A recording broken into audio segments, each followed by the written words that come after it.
Oh, late again. Oh, I hate Monday mornings. Getting to the office. Jeez, there's always so much to do. There's more than I could shake a stick at. I've got to get to today. Let's see, where can I start? Oh, I know we got a deacons meeting tonight. Those deacons are always after me to figure out exactly what they're supposed to be doing so I don't get in trouble again. And so I better figure that out. And oh yeah, my scribe wants the information for the service next weekend, and I'm going to have to pick out some hymns. You know how hard it is to pick out hymns when the church has only been around for 20 years? Every hymn we've got is contemporary. You know how people hate contemporary hymns? That's all we got, so I got to come up with something for the hymns. Oh yeah, and then there's those complaints. I've got to meet with the Greek delegation, the Greek-speaking believers who are upset again with their Hebrew-speaking believers because of something they did, and I don't know when I'm going to work that in. Let's see my calendar here. Oh yeah, today 2 o'clock I've got to meet with the Apostle Paul. That always leaves me with a headache every time I meet with that guy. Always got some problems with the Gentile believers. There's something always at times. It's just too much at times, too much work to do. Well, I guess that's my lot in life. I don't know. Oh, I haven't introduced myself. My name is James. Not the famous James, the brother of John, the sons of Zebedee. No, I'm James. Well, they gave me a name in church history. They call me James the Just. Or as I sometimes say, I'm just James. You might know me by another name, however. I'm oftentimes referred to as James, the brother of Jesus. Yes, that Jesus. He was my brother. There were 5 of us boys in the family, and the girls, of course. Jesus was the oldest. We were poor like everybody else, but there was a lot of love in our family. Joseph and Mary, our parents, and all the kids, there was a lot of joy. But there was Jesus. I always looked up to Jesus. Even though at times it was hard. You know what it's like to have a brother like Jesus? You know what it's like when Mom would say, James, how come you can't be more like your brother Jesus? Well, I wanted to be more like my brother Jesus, but boy, it was hard. He was almost perfect. But like I said, I looked up to him. I love my brother. I was always trying to be like him. I was always trying to emulate him. I would always follow him. I was always following after. Oh, he got frustrated at times. He'd be leaving to go out and have a good time with his friends, to go out and do something, and I'd be right there, and he'd turn and he'd say, Mom, does James have to tag along with me tonight? And she'd say, Jesus, come on. He looks up to you. Come on, just let him go along with you. And so, of course, I had the opportunity to go with him. But, oh yeah, those were good times. Those are good times. But, as always happens, we children grew. And eventually one day, Jesus left. Kind of surprised us because we thought he'd stick around. Our father had already passed away, and we thought, well, Jesus, being the oldest son, he should be sticking around and helping us. But he left. He said, I've got to be about my father's business. His father's business is here, we thought. But off he went. Galilee's a small area. You hear what's going on, and periodically we heard reports about what was happening with Jesus. Different kinds of reports. Some people came and said, oh, you wouldn't believe what Jesus has been doing. You wouldn't believe he's been healing people, the miracles that he's done, and oh, you should hear the stories that he tells. Others came and they said, boy, that Jesus, some people are saying he's crazy. And then worst were the people who came and said, you know, we've heard rumors. Jesus isn't very popular among some of the elite, especially the religious leaders. They're not happy with him. That concerned us. It concerned us so much that one time, the 4 of us brothers and our mother went to Jesus. Thought we ought to meet with him and talk with him, and it was kind of a painful meeting. He was teaching a group of people, and we went and announced that we were there. Somebody went in and told, and Jesus said something about, well, who are my brothers and my sisters? Who's my mother? And then he pointed to the crowd. He said, "These are my brothers and sisters." That hurt. That hurt. But eventually he came out, and we tried to talk. We thought, geez, why don't you come home for a couple weeks?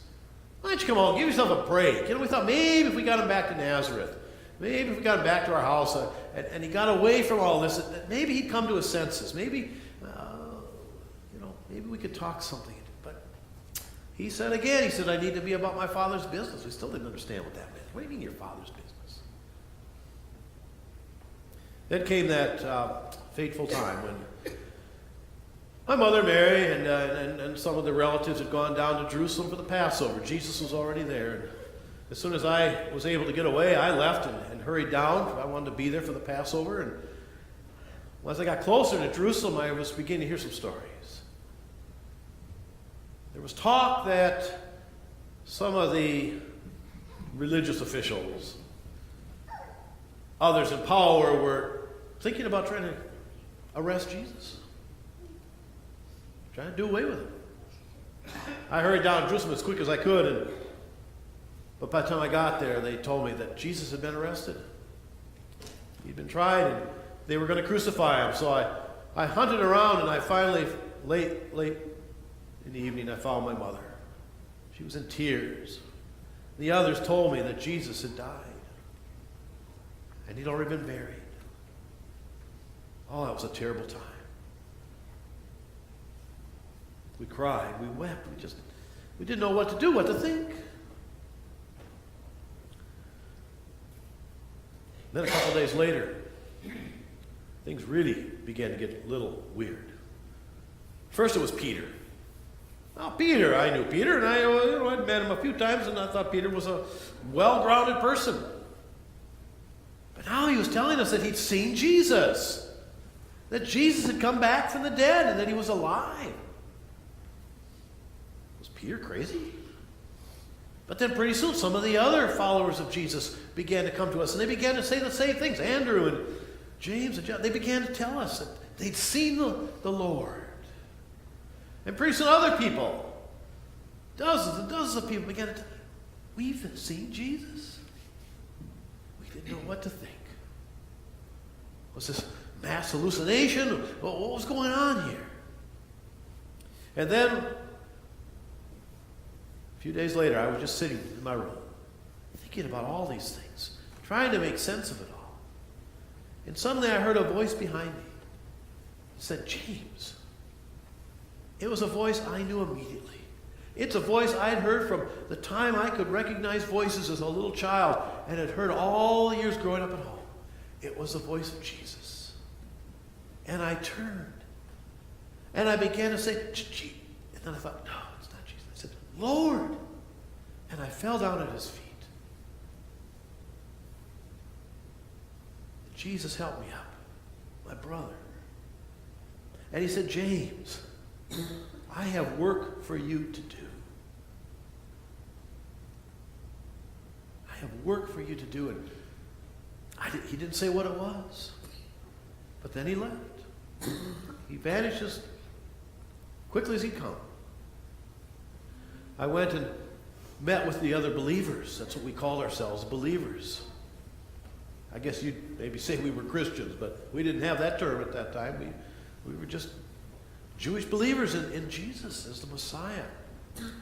And those were difficult days because we didn't know where to start.